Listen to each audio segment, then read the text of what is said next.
Yeah, we're good. Wicked. Welcome to Geek Out Weekly, the podcast where we geek out not so strongly on a roughly 7-day basis. I'm your host, Adil, and I'm joined this week by Nick Box. Hello.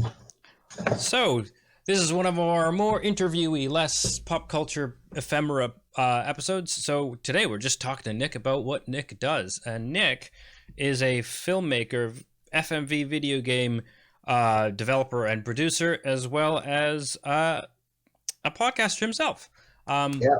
So I thought, rather than me poke at you with various questions, why don't you just tell us, the audience, just a short blurb about what you do, etc., and then and then we'll go from there. We're also just basically gonna chat around for an hour and see where the conversation takes us. I like that idea a lot. So I'm Nick Box. I am a filmmaker, award-winning filmmaker, I should say.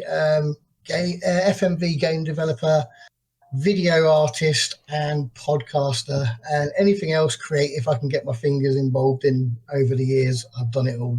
Music promotion, flyer design. I've done all sorts over the years. But predominantly filmmaker and game developer are the two things I'm most proud of. So I basically started making films in the early 2000s. I was obsessed with films and games as a kid. Didn't have a lot of friends because I was bullied. So I used to spend all my days hanging out in video shops and arcades, and basically would hang around until I got annoying and they'd give me a free rental and I'd move on to the next video shop. Nice. And at weekends I'd just spend all day in the arcades. So that was like my youth. I kind of educated myself on films, wanted to get into the film industry, decided to go to university when I was in my mid-20s, so as a mature student, studying special effects. But obviously, because I didn't have much of a childhood, that was my childhood, my teenage years when I was in my mid-20s. So I partied a lot. Then came out of uni, couldn't find a job, so I started making exploitation horror movies. And I made a film called Brutal Jesus, about a serial killer Jesus, for £10. The only budget we had for it was to buy a Bible and a bed sheet, and that film blew up on the underground horror DVD circuit around the world back in 2010, and that sort of enabled me then to move on and start making slightly bigger, silly, obscure films. And I did that for a few years, got to travel around Europe and America, got to get a film premiered at Cannes. Very cool. Which was quite exciting. Yeah, I made a film with the rock star Andrew WK. Oh wow! So we made a film with him, and basically we took him to a safari park and to do an interview, and he lost it and went completely crazy in the safari park and wanted to kill all the animals and was like ranting about how the world's a concrete ball. It went a bit nuts. It does sound like Andrew WK. Yeah, I mean, I'd known the guy or at that point, I'd already known him for 9 years because I was a big fan. And basically, my friend ran a music magazine. And in 2003, we blagged our way to get an interview with him, but more because we were fans rather than serious. And from that moment onwards, we stayed friends. And every time he came over to the UK, we'd go and do an interview for my friend's magazine. And at one time, he was playing a festival at a safari park. So we went and did this interview with him. And it basically spiraled out of control and he went crazy. We caught it all on camera. And I thought, we're never going to be able to release this. And because he knew us, he said, no, you can release it. It's fine. Nice. And the next thing I knew, we were premiering in Germany. We had a screening in Cannes, and it just blew up and went nuts. So that was quite exciting. In recent years, I've kind of calmed down from the films because it's not as easy to go out and shoot them, especially with like the pandemic, but also the way the climate's changed. When I got into it, it was all about DVDs, and you could get your stuff seen a little bit more, especially on the level of films I make, very trashy underground films. Right. These days, with the way anyone can make a film and anyone can put it on a VOD site like Amazon, it's a lot harder to get seen. Oh, so I was looking. I'm going to interrupt there because I mean, the narrative is the exact opposite there. So I just want to hear a little bit more about that, which is like, because the narratives, well, anyone can put it there, so you can get exposure. But is it just like, everyone says, it's the democratization of filmmaking, right? Yeah. So anyone can you no longer have to know the right people or network in order to get big. But you're saying this isn't the case? No, now it's easier than ever to get a film out. I mean, literally, I know people that have said to me, "I want to make a film." So go out and do it, and within a couple of months, they've done it. But the trouble is now is it's so much harder. I mean, I got in for a niche. I mean, I specifically targeted a niche genre, horror fans, underground trashy exploitation horror films, and that is a community that thrives upon collecting. So Right. straight away, I that was my way in.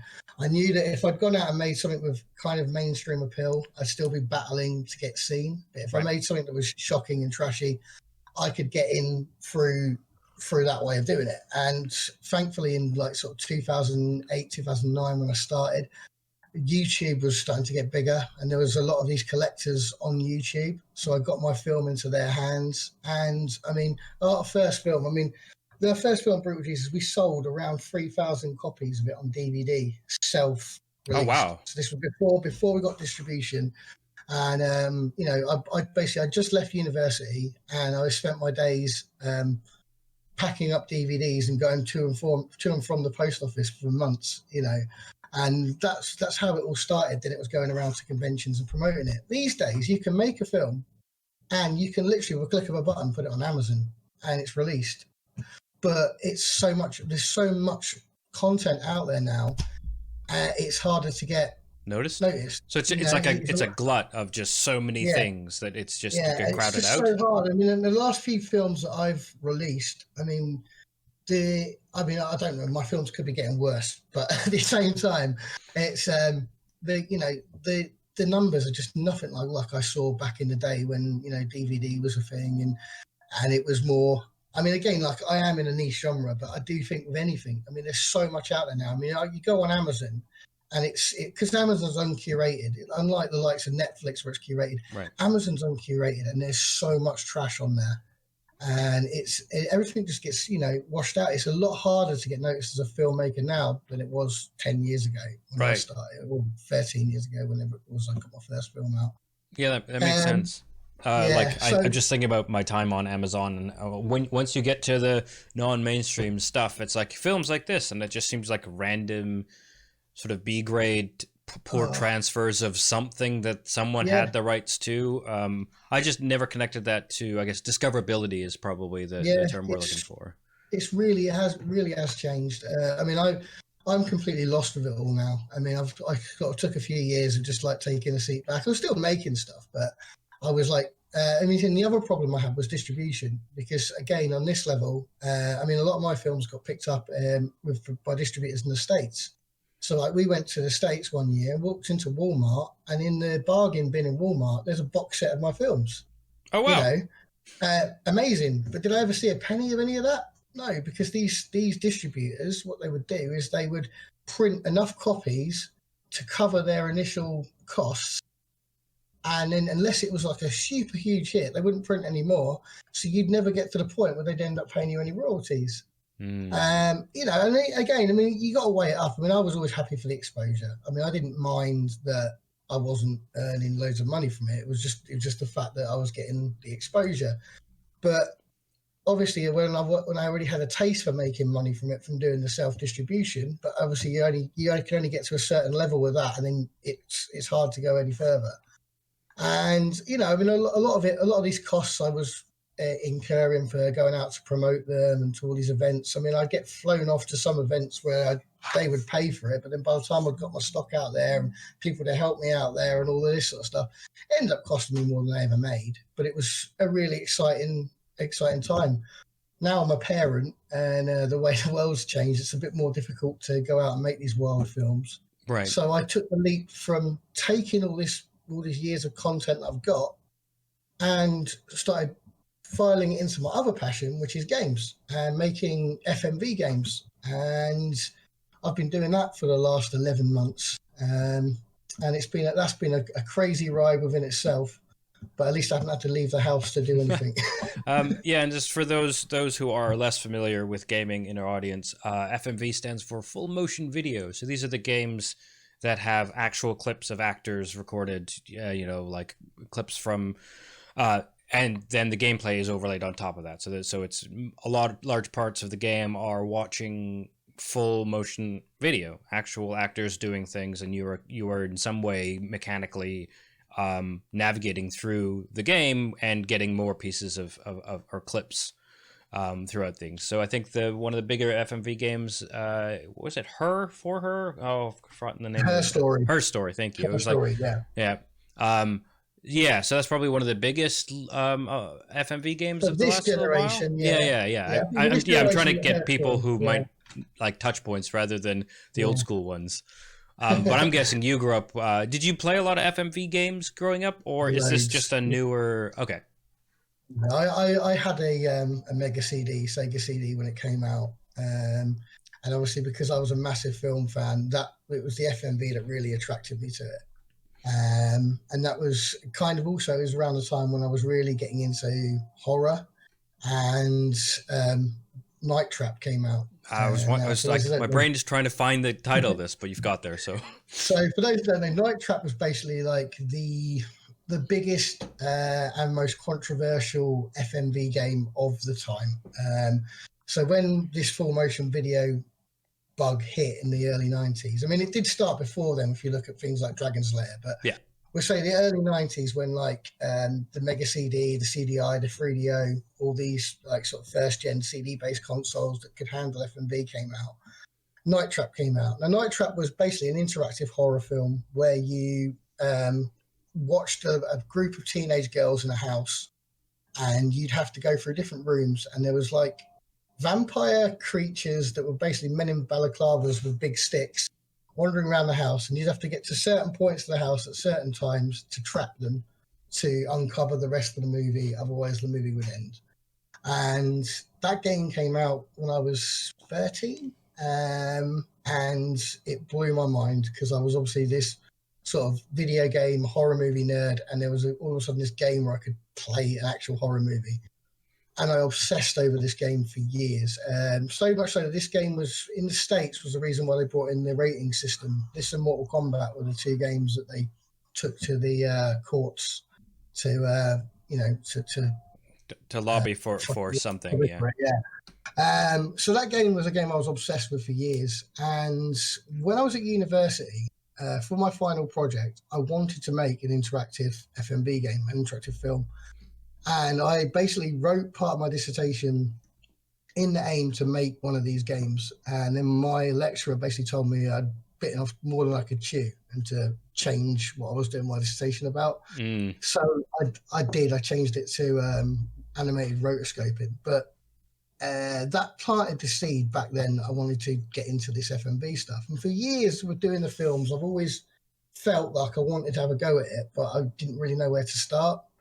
And it wasn't really until the start of last year, sort of start of lockdown, where I had another look into it and realised that it was actually quite doable. So I started looking through all the old films I had, some unreleased projects and some of my lesser known ones first, and started carving them into these weird, wacky FMV games. And before I knew it, I dropped a few game jams on Itch. And I was getting some pretty good feedback on them. I mean, some of them were very simple, but I was getting some really good feedback. So then I bit off the bullet and decided I was going to try and do one of these a month and release them on Steam. Which is an admirable goal. Like that's not an easy thing to do either. Speaking of biting off a lot, it was pretty crazy. Like, I mean, especially when I only have like maybe one full day a week to work on them, and then like sort of 3 hours every night to do it. But I really I'm the sort of person that always throws myself guns blazing into everything I do. I can never just like have a quick go at something. I need to like just throw myself right into it. And I think for the last year it's become a bit of an obsession. Every single moment I've had free, I'll just be like, must work on these games. And then I also didn't like sort of expect all of the extra work you've got to do once the game's out. You know, obviously updates and addressing it on all the promotion and stuff like that. So, you know, it was a lot of work, and I've now, like this last week, come to the realization that I'm definitely not going to get out one a month out anymore. I've definitely bit off more than I could chew there, but I'm not giving up. They're still going to be coming out, but yeah, they're slowing up a bit now. So is it just you? It's literally just me. I mean, obviously the films were shot years ago, so a lot of the hard work was done with them. Right. But as it stands, I do everything, like, all the programming, all the design, all the promotion, everything. Now, out of curiosity, this is kind of a left field thing, but I'm just curious. What are you working off of a single engine, or is I, this? at the moment, I've been using one engine called Tyranno Builder, which is it's a visual novel engine. But Aha. I'd read that a few other people had used it for FMV, and it was the easiest way to start. So all the ones I've released so far have been made in Tyranno Builder. However, as I've gone along on this journey, I've learned a lot more about Unity and some other engines. Yeah. And someone's just recently released an engine within Unity that does FMV Oh, called cool. Child, and it's really cool. Like a And Unity module set kind of yeah, thing. basically it's the guys that made that FMV game about one of the foreign wars. I think they're called Team Charles or something. And yeah, they basically released this Charles engine, and it's really good. I've been playing around with it. I haven't finished anything in it yet, but it puts it all inside Unity, which makes it so much easier to put on Steam, to do things like even things like achievements, which is really limited on the engine I've been using at the moment. Right. I didn't even think about Chivos. Yeah, I mean, there is a way of doing it on Tyranno Builder, and I tried to implement it on one of my games, but I still haven't got it working yet. So I have to people keep asking me on Steam, like, when are the achievements coming? I'm like, they are coming. I've just got to work out how to get this damn thing to work. One of the things. So I've played. I mean, you came to our attention here at Out of Lives because we got a key for Dracula versus Ninja on the Moon. Yeah. And I streamed it for first looks, and then we talked about it on Tanked Up, and you popped in the chat, Yeah. and that was really really cool for us as well. But since then, you've given us some codes, and I've played a few of your other games, and I just a couple of sort of thoughts came to mind. One was so you had mentioned on Tanked Up and just now that this is all like footage you have from, say, projects that didn't come to fruition. Or right, basically, right. It's like things you haven't put in other places. Most of them, I mean, like so, Violent Vicar was completed as a sort of 25-minute film, but it was 2 cuts of it. So that was the first one I made into a game because I had 2 alternative cuts. So I just put them together, and you could basically jump between the 2, so you could make your own version of the film. Right. So that was the easiest way to start. Yeah. But then things like Fiendish Thieves. Fiendish Thieves was a short film that I shot back in 2012 in a basement of an old cinema. And the problem with that was the audio was completely destroyed on it, and I could never release it. Basically, we recorded. So we got one of those new Zoom units at the time. We recorded it, and when we tried to get the audio back, it was just unusable. And so we only had the audio got from the camera, and because we were in like a basement of a cinema, right, there was like loads of electrical disturbances, so I just couldn't use it. So for years, I just sat on this footage and just sat there and had no clue about what I was going to do with it. And then when I started doing this game thing, I thought, well, maybe I could carve something out of it and fix the sound as best as I could, and then kind of add that into part of the gimmick of the game, that's got bad audio. And I spoke to YouTuber Sean C. Phillips, Cool Duder. He's quite a big movie YouTuber, and he's appeared in a few of my films. Got him to shoot a wraparound for it, and then released it as a game. So yeah, that one was completely like never seen before. It was never seen as a film. The game was the first time you ever got to see that footage. So that was quite good. And then a few of the ones I've made for jams, again, I've used like footage we've used from like short films that I'd made for competitions and stuff that was very rarely seen. And then, yeah, so you're basically just recycling old footage and just like trying to carve a story around what alternative takes I have. Right. Yeah. Yeah, so I guess that was one of the things that really struck me when I started thinking about it was you've sort of it's like a very interesting approach to game design that you don't often see, which is like make game fit with something that exists over here, rather than I presumably like for her story, right? They script the whole thing out, they have a game Yeah, designed, and then they film these things around yeah, that, and they take multiple takes to, and maybe mid production they might write some new scenes or whatever, and fix a path. Well, just you don't get reverse that engineered luxury, right? everything. You don't, Yeah, yeah. you just like, Uh, how do I do this? And so I'm wondering if you could maybe speak it to us just a bit more about like how you approach so yeah, I mean, gaming something that sort of that's currently in your closet. well, that's it. So basically, like for each one, I have to like think of like a different way around it. So obviously, like Violent Vicar was the first, and I kept that as simple as I could be. There was 2 cuts of the film, some alternative scenes. So at the end of each scene, I just gave you an option. A super kill or a normal kill. A super kill was literally I got the kill scene and I extended it a little bit. That's Right. all I did. And then there was a Jesus character. In one cut, he was like very jive talking and angry, and in the other cut, he was very placid. So I basically used the fact that we had like these 2 Jesus characters. Then the other lucky thing I had with that is Chris, one of the guys I'd used in the film. I'd shot some other footage of him for another project that never got finished, where he was melting. So I basically used Sorry, I just that wasn't footage. expecting that casual where he was melting. He was just melting, yeah. Yeah. So I used the footage of him melting and I put it into the game as an alternative death so you could curse him. But that cursed footage is shot in the same location that I shot the stuff of Violent Vicar, but it was shot like a year earlier or something. And it was just like from a completely different project, but just slammed it in there.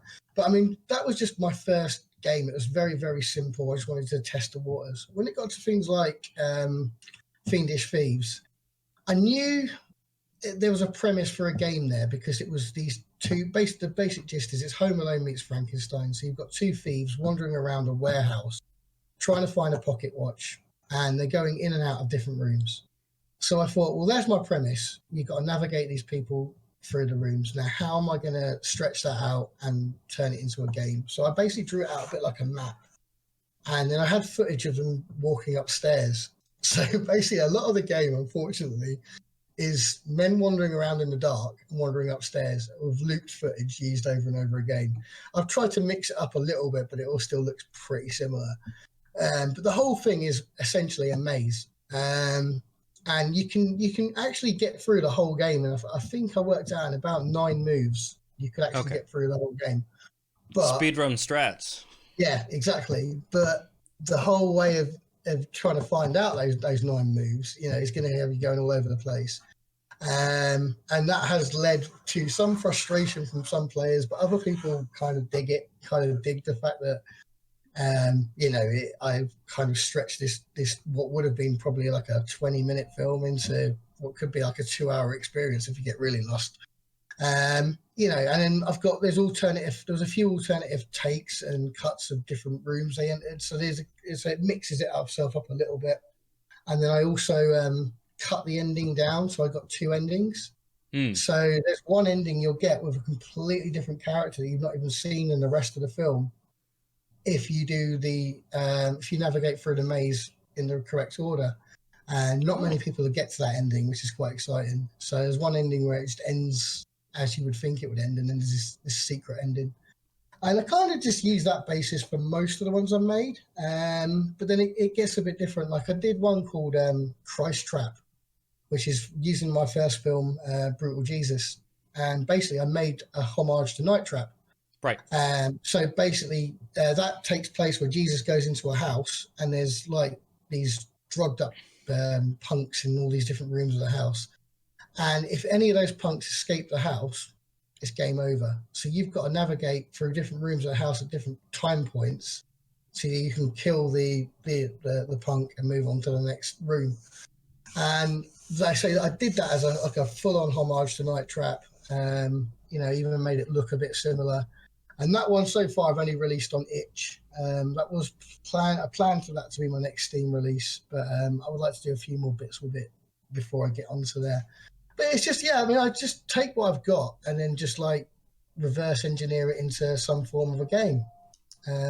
Classic example really is Dracula versus the Ninja. So Dracula versus the Ninja was quite a long backstory, but it's best I jump into it. So basically, when I was at university in 2007, 2008, they built a new media studio and they wanted us to make a project where we could just show off how to use the equipment. Now, back then, I was a student. I was in my mid-20s. I was a bit of a stoner, and me and my friend Mark would basically sit up every night after class, getting stoned, watching old ninja films and old B movies, and just talking crap and playing games. And when it came to doing this like make a 3-minute short film, we just decided that we'd go all out and we'd make like a full length, cut and paste, really, really, really bad film. And we went out and we shot Dracula versus the Ninja, and like where everyone else had done like a couple of minutes, we turned up with this 45-minute like mess of a film. Yeah. It was a really messy film. It was like black and white. We purposely did poor dubbing on it, poor cuts. It was awful, but we just did it for a laugh. And we still got the grade because we'd done all the things. Yeah. And people found it funny. And then a few months later, we were out at the student union one night, and someone came up to us and said, "You're the guys that made that ninja film." And we're like, "What?" Like, "Oh yeah, my friend has shown me this ninja film you've made."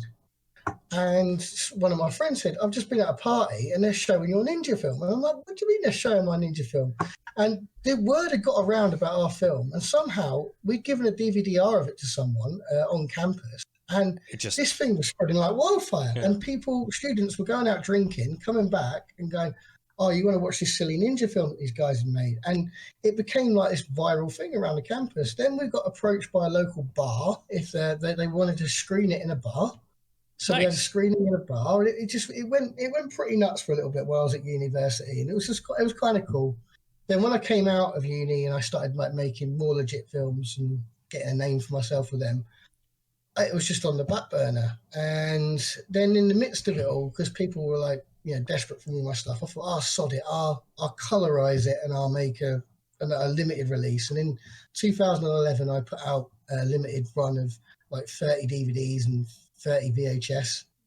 And again, just forgot about it. And over the years, like I'd go to conventions and things like that, and people would always like mention this film, and it kind of like got its own legs and went off on its own path as this really purposely bad, silly ninja film that we'd made. And it was kind of like this like cool little cult thing that I'd done, but I was never too proud of it because I always did think it was a bit messy. Then cut to October of last year, and I wake up one Saturday morning and I've got messages on Twitter, I've got YouTube emails saying you got comments on the video, and I've got friends saying to me, "Nick, have you checked your Dracula versus the Ninja trailer?" I'm like, "No." And all of a sudden my views had shot up like by 1,000 views in like a night. I was like, "What the fuck's going on?" It turns out James Rolfe, the Angry Video Game Nerd, had basically done a video on a ninja game and had mentioned a film called Ninjas on the Moon. It was a joke film that he'd made up specifically for that episode. And people had then Googled that film, couldn't find that film, but found Dracula's versus the Ninja on the Moon, and was all of a sudden all talking about it. So I reached out to James, and he said I could basically use his cover art and do like a limited release of Dracula versus the Ninja on the Moon using his Ninjas on the Moon cover. And all of a sudden it just brought like that little obscure film I made back into the limelight again. So I thought, "Oh, sod it, if this is popularity with it, why don't I try and turn that into a game?" But I had no idea on how to do it because I've got none of the raw footage anymore. I've literally just got like this one cut I'd made of the film in 2011. I've still got the tape somewhere, but I've got no way of like transferring the tapes to my computer. And I just thought, how the hell am I going to make this into a game? And then it just dawned on me. I just thought, well, why not just make a VHS simulator? So I just got the film and then I overlaid the film with a load of like really bad effects as it gradually got worse for the film. And then just cut it up, and you literally play the game and you click left or right on the tracking and it either gets better or worse. Yep. And that is all the game is. It's literally two commands, and can you get through the film without any interruptions. Then I took a few other unfinished, unused bits of footage I had from over the years, spliced them in as like they were recorded over the tape at certain segments, so you had some hidden bits. And I put it out on Itch as part of a game jam, and it got some good feedback. It came like first for like idea. Right. And I thought, oh, sorry, I just put it out on Steam as a GP, and it's kind of like, again, like got a bit of fandom. Like some people just look at it and don't get it, but there's a lot of people who are really getting quite into it, are enjoying like how quirky it is, really. Yeah, I mean, I really liked it. The full VOD of my playthroughs, I did a couple, is on our YouTube channel now. I started to watch one. Yeah, and the one, I'm a person who likes breaking games to the point where sometimes I break them when I don't even try. And so, like, the one thing I noticed was if you clicked in the middle, like on the thing, your like player would skip to the end of that scene. Yeah. And I had to figure out what was going on, because I was just like, in the beginning you just try different things, and I kept like, so I like missed large swaths of it on one of my first run, because didn't realize that I was triggering an event to skip to the next scene, and so I was like, wow, this is really disjointed. And then I hit the credits. So I was like, that was real quick. Play it again. It's like, hey, I've not seen this scene. Oh, what have I been doing? But like what I really enjoyed, and what I kind of wish, like one of the things I wish was fine on stream, I had people watching with me, but like this is the type of game that I want. Like in the mythical after times, like I'm used to run bad movie nights, or run a movie night in back when I lived in Canada, back when I lived in the Netherlands, and when I first moved to Bristol, which was like I'd try and find a decent to good movie and a bad movie that were linked together by some tenuous theme, and do double feature. Yeah. So if you wanted to see a good movie, you could come for the beginning of the night. And if you want to see a bad movie, you could come at the end, or you could just sit through all of them. And obviously drinks would be happening. So by the time you got to the bad movie, everyone was in the mood to sort of talk over, chat, enjoy the thing. And I'm like, oh, this is exactly the type of thing I could easily play at one of those, right? Like invite a bunch of people over, watch it. Someone's at the keyboard or at the mouse, like with a wireless mouse, and hitting the tracking buttons. But really it's just, watch this fun movie, right? Yeah. And I really appreciated that. Until I was trying to experiment with what was making things skip, it was cohesive, and it was just kind of like watching the whole thing. Yeah, I mean, funny enough, I fixed that. The skipping issue was basically a mistake on my part. So when I'm testing the game, I don't want to sit through it over and over again. Yeah. So I switched all the videos, all the clips in the game to skippable. And then when I rendered it out and uploaded it to Steam, I forgot to turn the skippable option off. And then the day it came out, which was the Tuesday, which is when I played it, I think, yeah. So basically, I was at work on a 12-hour shift that day, and in the middle of the day, I noticed that someone on YouTube had done the same thing and was skipping through it. So all I wanted to do was get home that night and fix this issue. I got in. I came in from work about 9 o'clock at night. I sat down on the computer. I went straight into the engine and fixed it. And as I did that, on Twitter, it came up that you were talking about it. So I clicked on your stream. And just as I came onto the stream, you mentioned it. That's right. Like, I just fixed that. Now I remember that conversation. Yeah. It was just brilliant timing that. But yeah, so that was also a mistake on my part, because there were some people that just, like, the first few playthroughs I saw, no one knew what the hell they were doing. Well, I mean, that's the thing, right? It's because, like, you want it to be emergent for people, like, okay, so what happens with tracking? Well, I see these big arrows, and that seems to do things. Oh, what happens if I click in the middle? Like, it's totally understandable that people might. And so given that there was this bug or, like, flag that you hadn't flipped, I get why people could easily just go, like, well, that was quick. I mean, you can speedrun it in like 20 seconds if you just click like fast enough. Yeah, just sit there going like this. And then I had the reverse issue with another game I put out, Flesh Eating Geriatric Internet Predator. And on that game, basically I released it so you couldn't skip any of the clips, but there's basically with that one you have to select three film strips. Yeah, one plays the correct scene. One plays like a scene from a completely alternative movie that's really weird and messed up, and the other scene's game over. But sometimes these game overs will take you back like 2 scenes, and then you've got to watch through all the footage again. So when I first released it, people were enjoying it, but they were hating the fact they'd have to watch the same footage over and over again. So then when that released, I had to make the clips skippable so you could get past those bits. Swings and roundabouts. I mean so like I've played a bit of that one and Fiendish Thieves and all the way through Dracula versus Ninja on the Moon.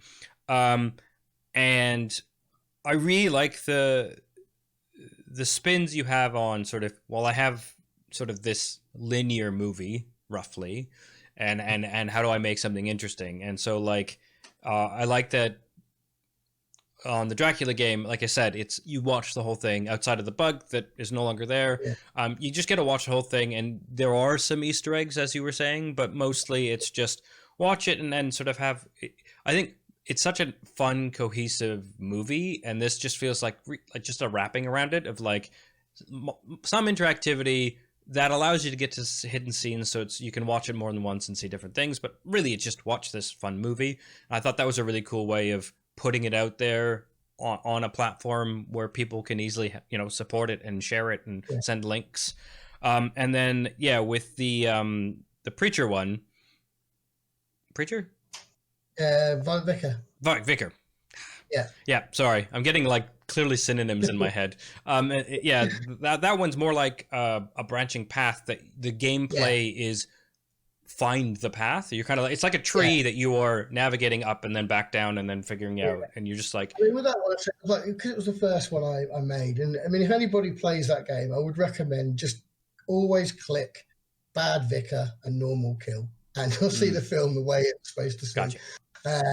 I mean, I carved together. At one point, we were going to shoot a sequel to that film, and we shot like a bit of a training montage, and then I used that as an alternative training montage in the game version. And I mean, you can see that the actor like looks completely different in that training montage, and it was like I threw it together what I had, and it's awful, and it goes on like way too long. And I whenever I watch streams of it and people click on that point where I know it's going to bring that training montage up, I just cringe and go, oh shit. I just wish you had the original training montage because the new one's bad. But again, it was just something I like. That game was me just testing the waters to see how these would fare really in the world of FMV games. So it was a good one to start with. Yeah, and then you've got like you said, the Fiendish Thieves is kind of like a maze. Yeah. And then so is Internet Predator, geriatric. Internet Predator, yeah. That one, I mean, that one again, it really with that one, it's more of a luck-based thing. Because there's no hints really. It's just. You can call the guy in the top corner. I called him the first time, and he told me to fuck off, so I stopped calling. Yeah, he does. He does give you a bit of abuse. He does help you a few times, but it is really just a bit of luck. I should have. Looking back at it now, I wish I'd put little clues, like maybe dots or cigarette burns in the actual scenes, so then you'd get a clear idea of what to pick next. But really and truthfully, it is just trial and error. Yeah, I mean, there's been a few people. Yeah, it's just fine and fun, but I mean, I should have really given it a bit more of a mechanic to try and work out which strips to pick. Oh, see, the way I made it more challenging was I refused to take notes. So then it was like, can I remember the sequence? And then because sometimes it's like fire you back quite far back, and sometimes it's like you go back 2 spaces. Then it's like, oh, where in this sequence? Crap! And there's a click. No, that was the wrong one. And that actually, not taking notes and trying to navigate was actually an interesting emergent mechanic of how many like when it says go back 2 scenes, it's like, oh, I wasn't paying attention to what was 2 scenes ago. So what? And then you're like, I guess I click a thing. I'm like, oh, it's this scene. So then, or whatever, right? It's like, okay. Yeah. So I found that interesting because it was, it's a pretty, as you said, it's a simple mechanic to lay on top of it, but also, there's ways you can spin around it. And of course, as you said, you can learn how to make it sort of more engaging or whatever. And there's not like the bare mechanic is click on the 3 things and figure out the path. And then how you dress that up kind of changes how people might feel about it. Exactly. And I mean, also, people, because I mean, the way we did that was it was a short film that we made. I made with a guy called Kurt Dirt, who is a sort of one-man industrial musician slash filmmaker slash performance artist, real quirky, awesome guy, who lives in the same town I live in. And when we moved here, we both had a link because we both worked for Troma. We've both done films for Troma. Oh, I mean, that's some bona fides right there. So basically, we became really good friends because of that. He'd composed some music for Troma. I sold a film to Troma. Well, I say sold a film, got distributed by Troma.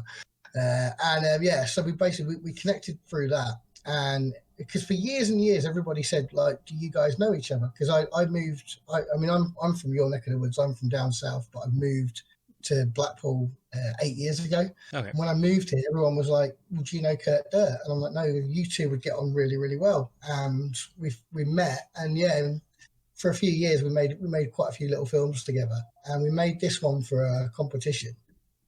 And then the other footage where you see the weird Grandmaster, yeah, that was all stuff that Kurt had shot himself for a project he was doing to advertise a tour where he was playing concerts in toilets or something.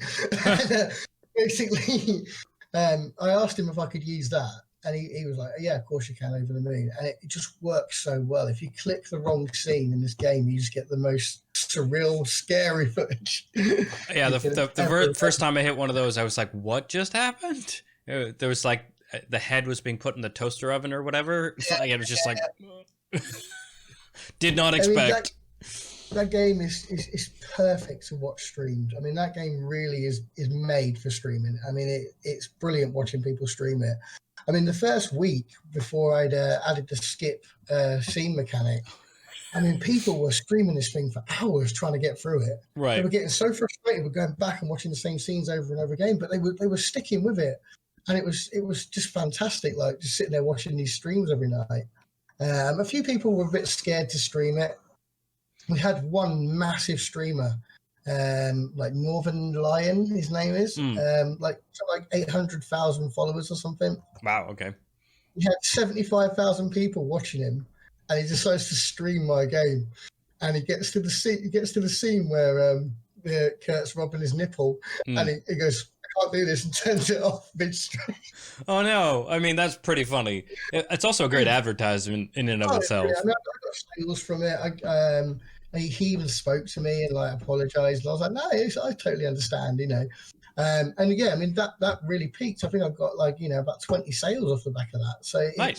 It was worth doing. But I've had a few occasions where I say like people have picked it up and been too scared to play it. Someone did write to Twitch asking if it was safe to play, and they've waited over a month and never got a response, so they just played it in the end, I think. Yeah, that's fair. I mean, Twitch is notoriously hard to get a hold of. Yeah. But I mean, that actually loops back really nicely to kind of the thing we talked about at the top of the hour, which was your frustration as a filmmaker via the lack of discoverability, because there's this glut of anyone can put anything out there, and the platforms that are accepting more indie things are blanket accepting them, like Amazon. Yeah. And I mean, it sounds like what you're finding is like not only are you finding a new purpose for these this older footage, or this footage that you used once before but never again, is that you're also finding that like between YouTube VODs and Twitch streams, you're finding that it feels like it sounds very similar to what you were looking for. It's that discoverability. Yeah. It's the fact that it's like the passing around of the DVDs in your college days. That is exactly why I'm doing it. I mean, it is literally to find a new platform. I've always like gravitated to, either unusual formats or new platforms, and any way to get my stuff seen, I mean, there's been times in the past where I've had films projected in an empty shop, and people have walked past and seen bits of my films when they've walked past the shop. It's any sort of new way of getting my stuff seen is the way I want to tackle it. And I think adding that aspect of interactability and the fact that we now are blessed with the likes of YouTube and Twitch, so people can see my stuff. And I mean, every day I wake up and I go onto YouTube and I find someone's played my game, or one of my games overnight. And it's brilliant. First thing in the morning, I'm sitting there sorting the baby out. watching someone play my games. And then reading the comments, you get the mixed divide. Some people say, like, what the fuck is this? This is awful. And then you get other people who are genuinely interested in what I do. And, I've gained a lot more Twitter followers, and I've found myself into some interesting places online. I've had a few people want to talk to me and reach out to me. I've spoken to other developers. All of this has come literally from me just going, I'll try something a bit different, and that's what I've always done. At the moment, I won't go too much into it, but my latest craze is turning my films into NFTs, because there's a huge buzz with that at the moment. So I'm trying to sell some of my films as one-of-a-kind NFTs. For those of you who don't know, non-fungible tokens. And this morning, I had an article written about me in Sight and Sound magazine. Oh, wow. I've been a filmmaker for all these years, and I finally get mentioned in the most prestigious magazine, but it's just about me trying to sell one of my films. Hey, it's still publicity. Yeah, exactly. I just always like to try and get into these niches and like different ways of doing it. And obviously, because I'm a big gamer as it is anyway, I love the fact that I've now got stuff out on Steam. That must be such a cool feeling. It's really cool. I did reach out to Nintendo to see if I could get a Nintendo dev kit, because I thought I could try and get like Fiendish Thieves on there, and you could use like the Switch Joy-Con as like a TV remote. Oh, yeah. Interact with it from there. And I pitched all that to Nintendo, but I still got my request denied. Well, it's funny because Night Trap is actually on the Switch. Yeah, Night Trap. I think it's something to do with the Nintendo. Apparently, it's quite easy to get onto Nintendo, but you've got to know what to say in that application. So apparently, if I speak to someone that's already done it, they can really give me a few pointers, and I'll probably get accepted. But yeah, like Night Trap's on there, Double Switch is on there. But I just think using the Joy-Con as a remote, you could really add sort of like interactivity. Immersiveness, yeah.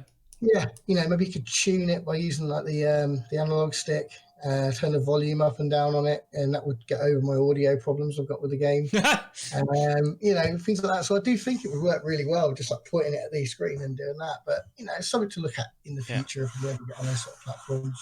I do think it's super interesting that, we're talking about how you've sort of you're remixing your interactivity over top of your films to get this discoverability, to sort of remix them and sort of make a new product, but also just kind of make it so that it can be seen on this new platform. Yeah. And yet a lot of the reach you have of people seeing the work is literally them watching someone do the interactivity. So the interactivity is like a way of getting people to watch the footage, but most people who are watching what you do are just watching it. That's such an interesting, weird thing about Let's Plays, right? You're taking a thing that people don't know about and it's hard to get in their hands, that you just want them to watch, and you're like, oh, I'll make it interactive so that they can buy it on this platform. But then actually, most of the people who see it is via someone else playing it and them just watching it. It's very weird, and that was kind of a worry at the same time. I thought, I always knew it's a niche. I'm never going to get like massive amounts of sales, but it was always a concern that I thought, it is going to kind of kill my sales. But I do find a lot of the sales I get are off the back of people watching people play it, because I think they want to then take it and show their friends. If they've got friends around there having a drink one night, you've got to see this ridiculous game, Yeah, it's like go to movie night, burn a copy of the CD so you can show your friends type thing, right? Also piracy. This is the other thing. My games are getting pirated and torrented. Oh, really? And and they're getting like thousands and thousands of downloads. And I just think it's brilliant. I'm like, there's a guy on YouTube who did a Let's Play, and his video was getting thousands of views. And I said to him, why is your video getting so many thousands of views? He goes, I've traced it back to this site. Gave me the link, and it was a piracy site. And I went on it, and one of these big like cracking teams got Dracula versus the Ninja on the Moon, and they pirated it. And I said there's been more downloads through piracy than there was of actual sales. Yeah. But obviously I've been a filmmaker for a long time. I've experienced this many times over the years, and I kind of bless piracy. I pirate stuff, so I don't mind the fact that people are going to pirate my stuff as long as they get to see it. So yeah, I mean, it's great that all these people are getting to see this really obscure film that I made like all these years ago. It's fun. So yeah, I just embrace all of it. Really, all of it's good. Well, yeah, I mean that's another one of those avenues of discoverability is piracy, right? As you said, you've got just as many people seeing it in a different way. I mean, it's not monetizable, but it is. You mentioned before that some of the stuff you did was just for exposure, and I guess you can kind of chalk this up as the same phenomenon, right? Exactly. So I've always dealt with. I mean, like years ago, back in 2012. I mean, the film that I've had the most success with was in 2012. I made a real-time comedy horror film called She's Dead, and out of everything I've ever made in my career, it was the best thing I ever did. It was the most sort of legit film I'd made. I mean, it still had some extreme moments, and it had a bit of necrophilia with a chocolate bar in it. But as you do, as you do. But it was like kind of my most sort of accessible film I made. It was a right. comedy horror film about three guys in a room for an hour. It ran in real time, trying to get rid of a corpse, and then it's like the sort of comedy that happens around that. And this film won me awards, and it's done really well. It's the best thing I've done. But at the time that came out, it got pirated like just before it had a big screening in Germany, and this was in 2012. I was still a bit fresher than I am now, and 6,000 people downloaded it in a night. It got onto one of the main torrent sites, and I woke up in the morning, and at first I was kind of heartbroken about it because of like I hadn't even got this film out physically at that point. Some screener I'd sent to someone at some festival or review site had leaked this film. So I made a fake film to combat my real film being pirated, and I whipped up this animated film of a loop of this animated character pulling a face, and then loads of weird stuff happening on the screen for an hour and a half. And basically, I touted it as like the world's first subliminal animated horror film, and dumped it on a torrent site to see how far this thing would go. I mean, I was expecting to see like Chinese bootleg DVDs of it at the car boot sale. It didn't get that far, but it did get fairly far around the internet for years, and it still crops up every now and then. And that was like my way of like my knee jerk of like reacting to piracy, and that's kind of now become part of my like legacy, part of my film. Where people still bring up this film I made all these years ago, Hector's Weight, this animated film that was really nonsense, but. Right.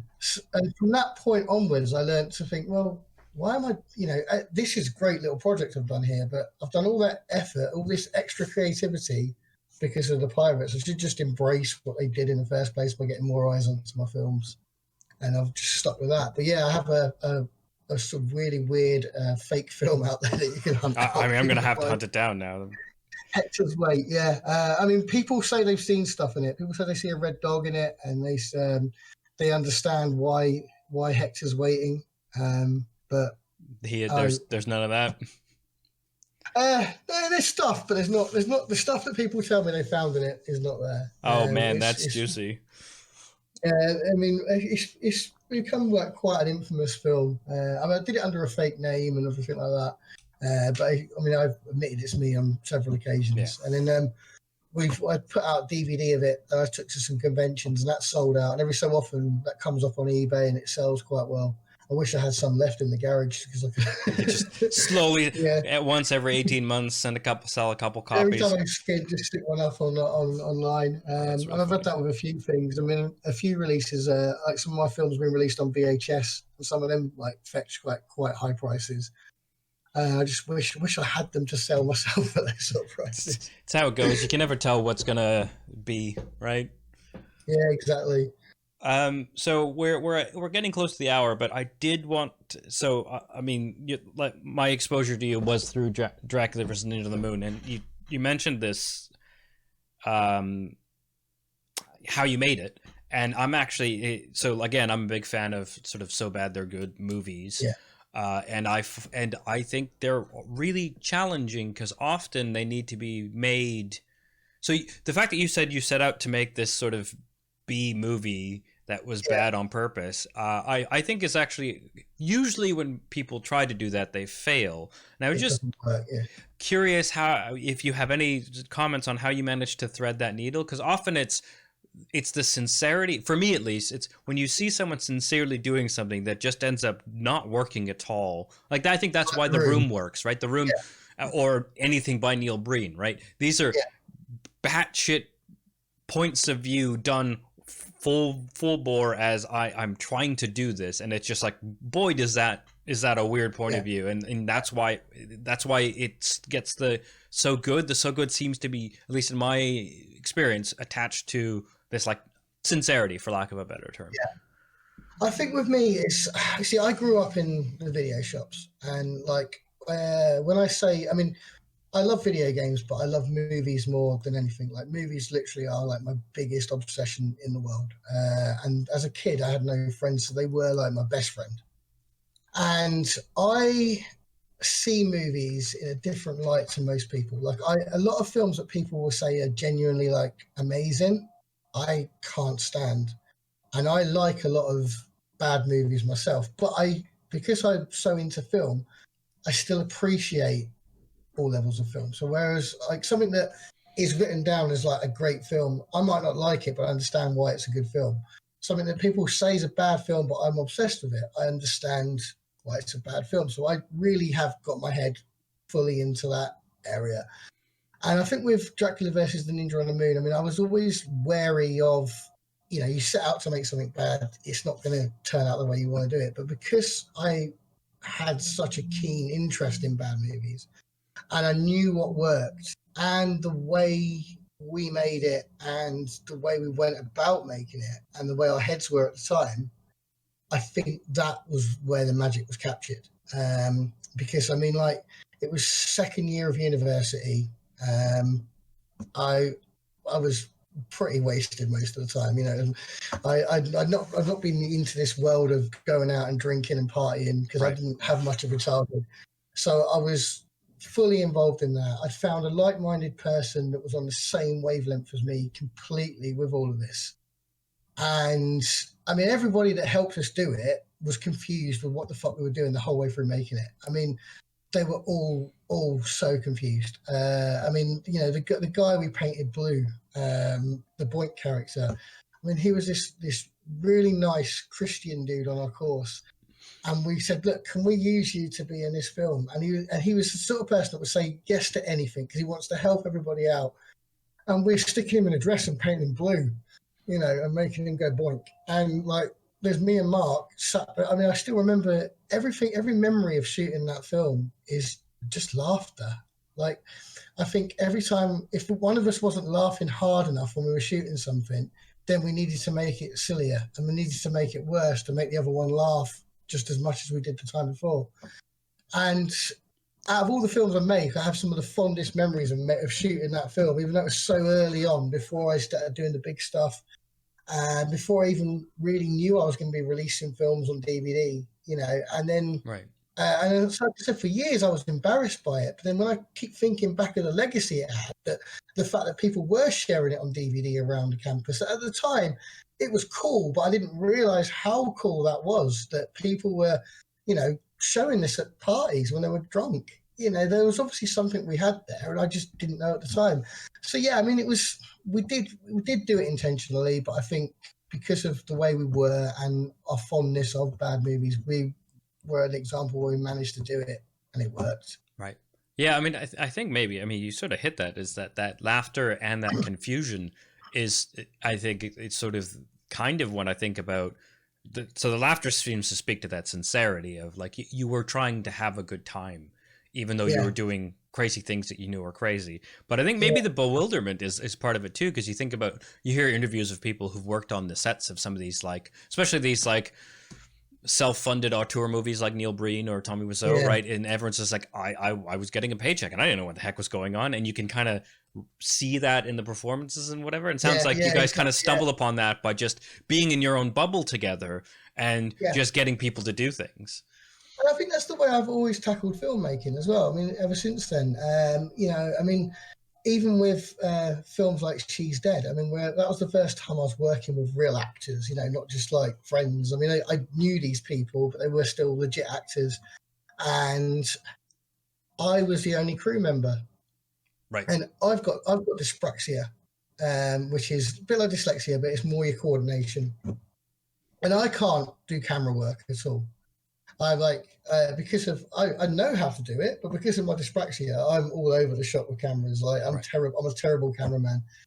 But filming that with knowing my limitations and then opening up to my cast, who are also my crew, and then adapting working with them to adapt my limitations into the story, into the way it feels, you end up creating a whole new style. Right. Yeah. So I'm open about my limitations straight away. I've got no money and I've got no coordination, so don't be moving too fast. Don't let me pan across too much. And that film was all about sort of being confined into one room. And I think because I had to keep static and I had to keep the actors static so I could keep them in shot, because I'm going to make it look shit if I move, added to the claustrophobia of the film and made the film work. Right. So it's just and the same like Laughter made Dracula versus the Ninja and the Moonwork. So it's like looking at what you've got and then turning that into some sort of positive force to end up putting the film out. Right, like necessity is the mother. And that's just the way I've always worked. I mean, sometimes films come out of nowhere. I mean, our Andrew WK film, that was an interview. It never intended to be a film, but it became a film because it was just like the most surreal lunchtime in my entire life. Going around a zoo with an idol of mine going crazy, wanting to bash their heads in of wild dogs, So, it's just working with what you got and just turning that moment, the energy in the moment, into a force to get it finished, I suppose. Awesome. So last question it's got to be, what are you planning? Do you have some dream project, when the mythical aftertimes occur to do? Like, is it going to be a fully planned out FMV game where instead of backfilling, you can design the whole thing? Or is there like a film project that's sort of on the back burners that you're excited to do?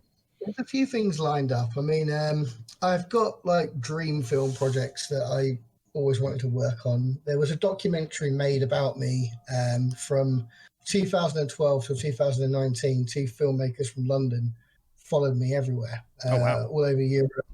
They spent more money on this film than I've spent on all my films combined. I mean, it's serious business. The producer of the film sold his last film to remake rights to a A-lister. Oh, wow. So these people really meant business. They made this film about me, and it's kind of like captures me making these films for little money and follows me around, captures me meeting my partner, falling in love, moving from one end of the country to the other. And it's kind of like a British version of American Movie. Have you ever seen that? The documentary about Neil Broadchart. But hopefully I'm not as bumbling as him. But but yeah, so they shot that. I mean, they shot most of it between 2012 and 2017. And they did a few pickup shots in 2019. As of yet, that's still not been released, but I was kind of hoping that when that comes out, it might open some more doors for me. Right. I don't know. I think in some ways, I think it might be a bit too late now because a lot of the gold stuff they got was from the early days, but they're still keen about releasing it. So that's called Heroic Moments. So look out if it ever does eventually come out. So that could open some doors. Another friend of mine is making a documentary about me on this whole NFT quest, trying to sell my movies as them. So those two things about me might be able to spark up enough stuff for me to get involved in another project. Film-wise, I've got an idea of kind of like a homage to my favourite film ever, The Monster Squad. But so it's kind of like that. I've been working on it so I wrote the original script for it in like 2011 or something. But I've always wanted to do that. But then game-wise, I want to make a fighting game, but I want to make it like the fighting games of the 90s with digitized FMV characters. I was going to say like OG Mortal Kombat? OG Mortal Kombat and Pit Fighter. Nice. And I want to have cutscenes in between the fights telling a story as well. So that's like my dream project, and that's what I've been looking into at the moment. I mean, now I'm taking a back seat from releasing games monthly. I'm actually going to start learning a bit more about making a fighting game. Because I've got a green screen and all the equipment. I know actors and fighters that I could probably use. So I could probably start just picking away at that as a hobby for like the next year. And then maybe in a year's time, evaluate and see if it is worth tackling it as an actual project. But I'm a big fan of fighting games, and I love those old school sort of digitized graphics and FMV style. So I think I could be onto something there. So that's my projects I've got lined up. Very cool. Excellent. Well, thanks again, Nick, for joining us. Why don't you? This is the point where you do the plugs. He says, and one of the worst segues of the episode, but here we are. If people want to see more of your stuff, where can they find you? Right, you can find me on Twitter at NickFMVDev. You can find me on YouTube at Dyslexic Nick. Dyslexic spelled DISLEXSICKNIK. Where my channel for many years was a movie collecting channel and promoting my movies I made. Recently, I turned it into a game dev channel, but I am going to start putting my old movie videos back on there because I think they're worth a watch if you like learning about obscure movies. You can find me on Steam, Let's Go to the Grindhouse, on itch.io, Let's Go to the Grindhouse. And if you want to listen to me on a podcast talking about the most random TV show ever created, Baywatch Nights, where David Hasselhoff is a lifeguard that fights vampires and chases rollerblading bank robbers. This show is just batshit fucking bonkers. You don't need to have seen the program. Check us out on all the major podcast platforms, Evenings with Mitch Buchanan. If you want a funny podcast to listen to, please give us a go. You'll enjoy it. It's fun. But yeah, that's where you can find me. Awesome. You can find me at the Omniarch. You can find the show and everything else we do at Out of Lives Network, Out of Lives Net on Twitter. Outoflives.net is our website where you can find the other podcasts and VODs and Let's Plays and articles on pop culture, gaming stuff. And of course, please like, subscribe, give a review on your podcatcher of choice, and follow if you're here joining us on Twitch and all those jazzes. That would really help. And tell a friend, get more of the word out there. And then that's us for another week. I've been Adil. I've been Nick. Bye. Bye. www.outoflives.net